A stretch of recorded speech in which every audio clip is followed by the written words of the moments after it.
Si Senator Robin Padilla sobrang tawang-tawa dito sa post ni Edu Manzano at na-share pa niya. Real talk, sapul, ang bayarang media at si Dunyor. Ayon dito sa post ni Edu Manzano na na-share ni Senator Robin Padilla. Nakala-free act pa siya. Ang sabi, napansin nyo rin ba? Dati pag may bagyo, halos lahat ng baha nasa TV.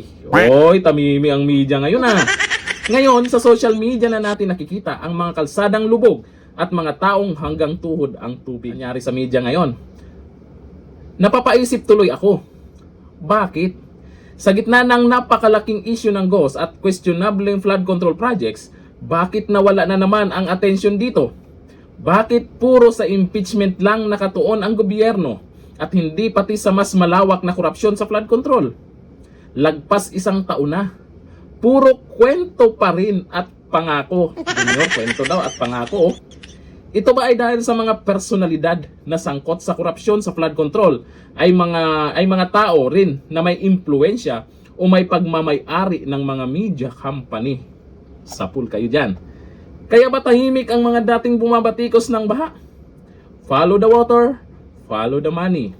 Ask why. Oo nga naman. Tahimik sila ngayon.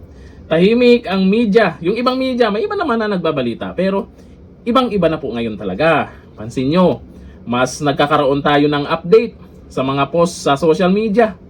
Ang media mukhang tinatamad. Tinatamad ba o may dahilan kung bakit hindi sila active ngayon na ibalita itong tungkol sa mga baha? Pero kung ang Davao bumaha, mag-aagawan yung media na yan.